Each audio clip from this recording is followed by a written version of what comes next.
What's up, everybody? You're very welcome along to this Anfield Agenda Fulham preview. Obviously, it wasn't a great result against Chelsea, one that puts a massive dent in our hope for a top four place. And look, Chelsea played very well and, in my opinion, deserved their win last night. But we want to get this show back on the road. We can't afford to make it 6 losses in a row at home. It's the first time we've ever had 5 league losses in a row at Anfield after that defeat against Chelsea. Scott Parker and Fulham are coming into this game in a fairly decent vein of form. They are down there fighting for relegation, but I've been impressed with what I've seen to them. And before I go and give you my predicted 11 and my score prediction, I did catch up with our good friend Leon from Boyle Sports earlier on. And look, it wasn't great news off the back of the Chelsea game, mate. And I think for me personally, that's top four out the window.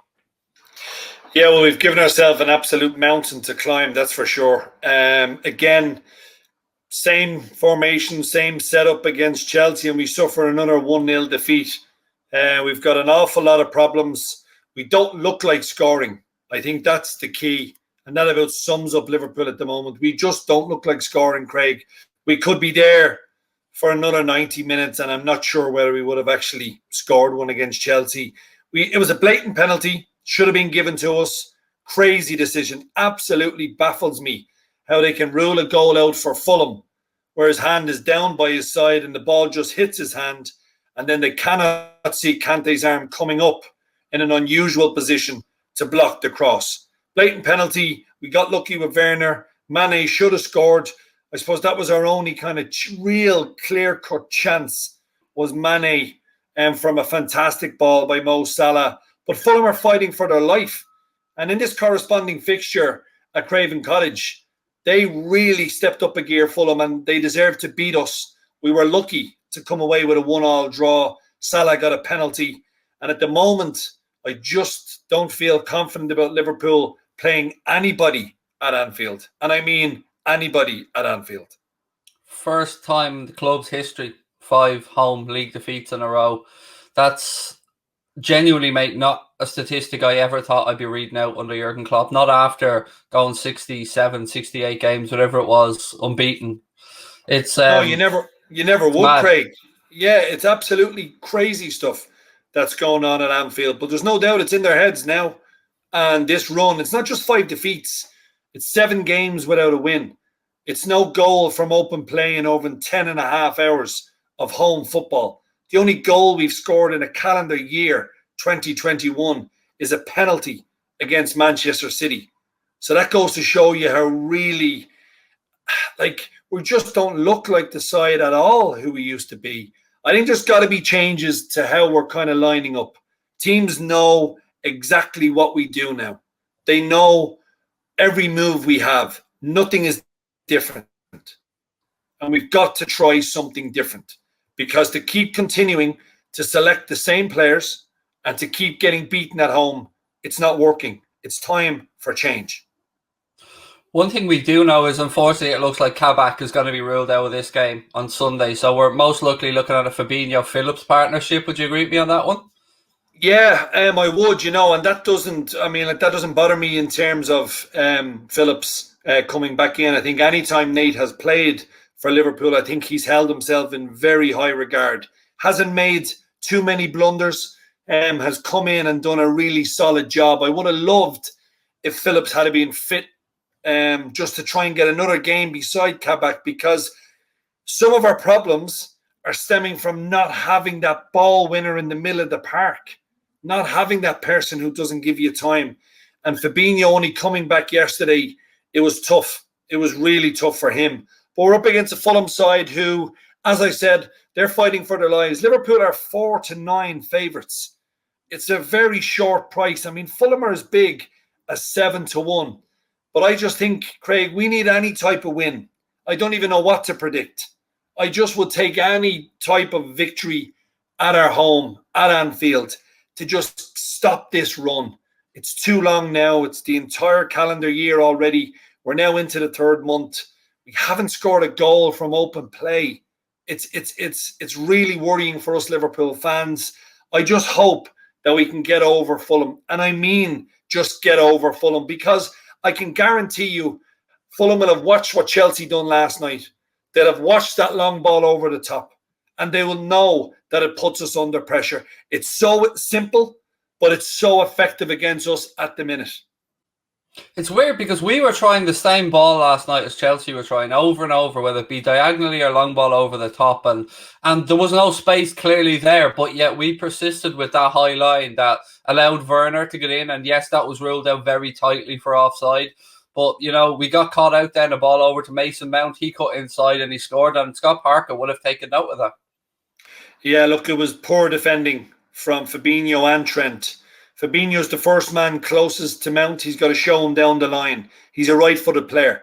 You do not step right, as in Fabinho, and then let Mount cut inside. And secondly, if Trent is trying to catch up to Fabinho, you don't run past Fabinho to try and block that one going down the line. You stay the opposite side of Fabinho, so there's two up against Mount. You don't just give Mount the opportunity to take on Fabinho one-on-one, let him cut inside. The only thing Mount could do was cut inside and try and hit the far corner. Brilliant strike. Not taken away from Mason Mount. He's a very, very talented young footballer. But two experienced players now like Fabinho and Trent to both get caught out. It's schoolboy.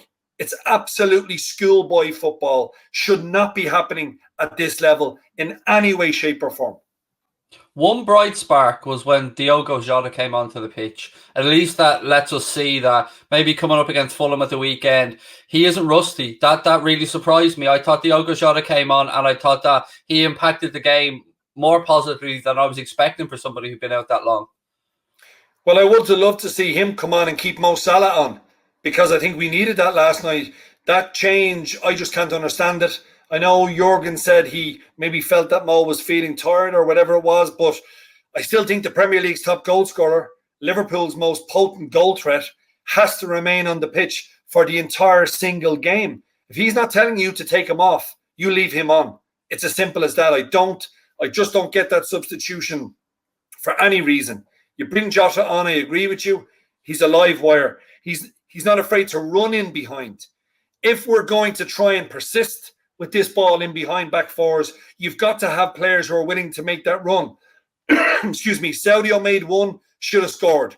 Curtis Jones made one, a bit harder to try and control. But the two balls were, guess from who? Mo Salah. He was the man who put both of those balls in to the danger zone. I'd love to see Salah down the middle. You've said it for a couple of weeks. If Salah goes down the middle and we've got Jota and we've got Mane, I wouldn't even mind. I think the way we're playing at the moment, let's go with Bobby as well. Because the three in midfield is not working at the setup at the moment. Gini, Thiago and Curtis do not work as a three. It's clear for every single Liverpool fan to see, but yet it keeps persisting. I don't understand why. I actually would love to see us go now with just two in midfield. And I wouldn't drop Curtis Jones. And I totally mean that. I would not drop Curtis Jones. And if you have to find a place even for Curtis ahead of Bobby, and this might be what we have to do, Curtis ahead of Bobby, but you play Saudio, you play Mo, and you play Diogo. And you let Curtis Jones do what he does. Because at the minute, he's playing better than Bobby Firmino. One of Bobby's better games last night, to be fair to him. He was actually trying a few things. He looked as if he might create something. Unlucky late in the second half, down Chelsea's right, he put a ball into the box. Very unlucky for something not to just come of it. But I just think at the minute, the way we're playing, we're not dominating the middle of the park. So what we've got to try and do, and that's down to personnel. Our whole way of playing has been disruptive. We've no Jordan. We've no Fabinho in there. They're huge. They're two massive losses to the middle of the park. So I would love to see Jurgen try and just tweak the formation a little bit. Give Mo a run down the middle because of that pace in behind. It's much more effective if you've got Mo playing around the middle if you're trying to get balls in behind. Diogo will try and do it. Saudio will try and do it. But just if you want to go with two in midfield, let's get Fabinho back in the middle of the park as soon as Kabak is okay. Kabak and Phillips, let's try and play two centre halves, centre back. And let's try and play centre midfielders, centre midfield. Because if we don't, and it's been proved it has not worked, taking one of our central midfielders and bringing them back to the back four, it's not working. We're losing the dominance of the middle of the park. We need to change this, Craig, because it's getting now that you're tuning in to watch Liverpool. As a fan, we care about them. Jurgen Klopp is world class. He's an absolute world class manager. We all know what he's done for this fantastic football club. But I just feel now is the time to change tact a little bit. Let's go with something different, because what we're doing right now is not working. We've given it enough games. We've played now 7 games at home, and the record suggests what we're trying to do at the minute is not right. It's not working. Change it up. I think we have to change this for the sake of our season. I don't think top 4 is gone yet, because there's still 12 games left or 11 games left. So it's still 33 points to play for.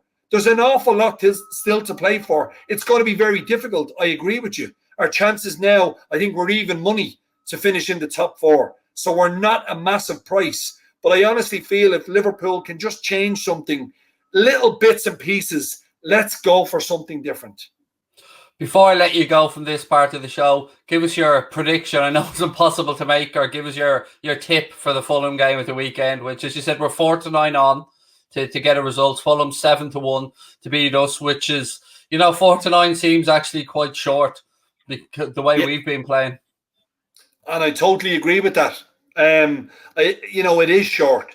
But I suppose when you look into the odds, sooner or later, this run is going to stop.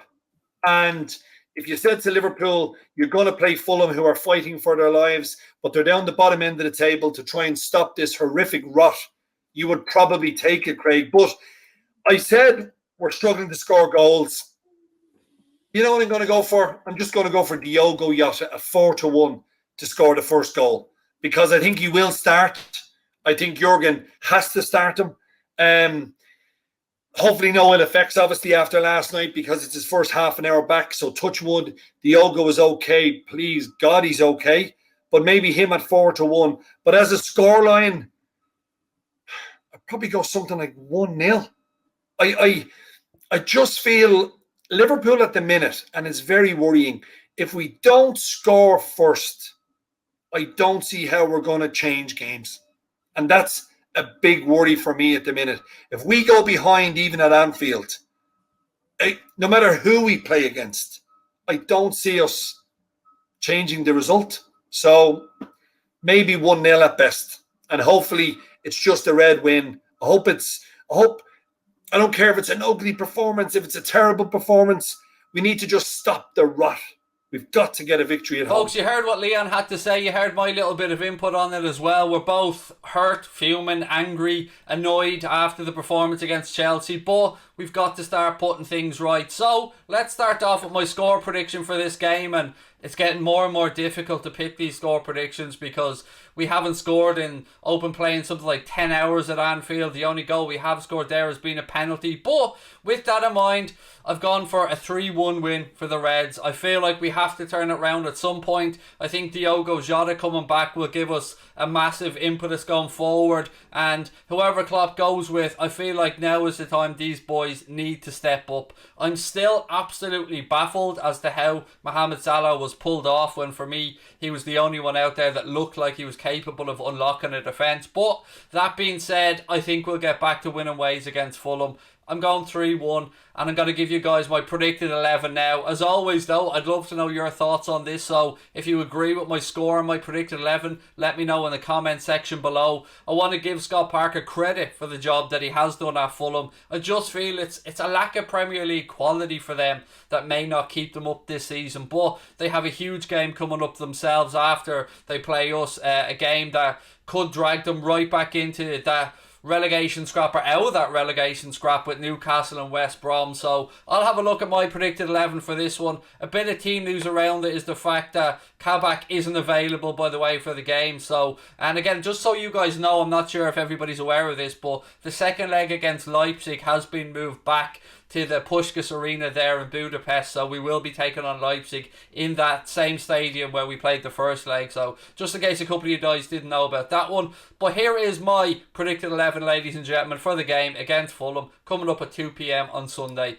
So Alisson in goal for me. I think that's fairly self-explanatory. Robbo and Trent. I had hoped to be able to move Fabinho back into midfield, but with the news that Ozan Kabak isn't going to be available for the game, it looks like we're going to have to go with Fabinho and Nat Phillips at the centre-back position. Ben Davies, I'm not sure if he'll be back in time for the game or not. He's been carrying a knock as well. So there isn't really any other options there other than Fabinho and Phillips. Moving into midfield then, this is where I'm probably going to surprise a few people. I would rest Thiago ahead of the Champions League game. Yes, maybe bring him on if necessary, but to me, Gini Wijnaldum, Naby Keita and Curtis Jones, that's the midfield trio I want to see. I was absolutely baffled and angry as to how Naby Keita didn't get any minutes from the bench, particularly with that last change Klopp made against Chelsea, bringing on James Milner when Keita was there. I just can't get my head around that. So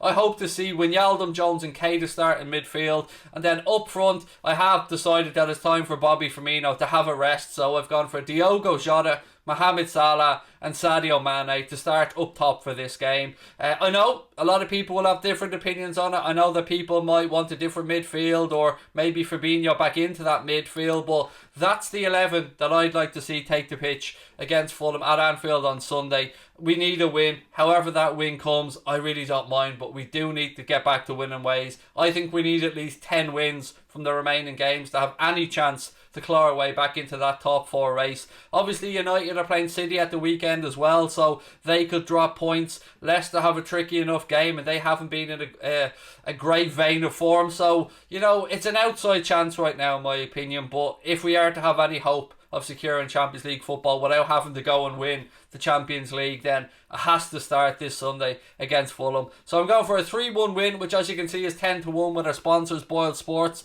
If you are going to have a little flutter on this game, please do so with our sponsor, but we do urge you guys to please gamble responsibly as always. And that's what I have to say on it. So I'm going optimistic. I'm going for a 3-1 win. Again, thank you to Leon for coming on to have a chat with me. Want to know what your top predictions are on this one, and I want to take a second as well to say massive thank you for helping us get to 80,000 subscribers here on Anfield Agenda. It means the world to us. We never thought we'd get to that number, and hopefully we can push on and maybe get to 100k before the season ends. But as always, this is your show, so let me know your predictions, let me know your scoreline or whatever else you want to have to say about the game in the comment section below. I'll be back for a watch along of the Fulham game on Sunday as promised, starting from about 1:30. Hope to see you there. Thank you guys very much. Have a lovely weekend and up the Reds.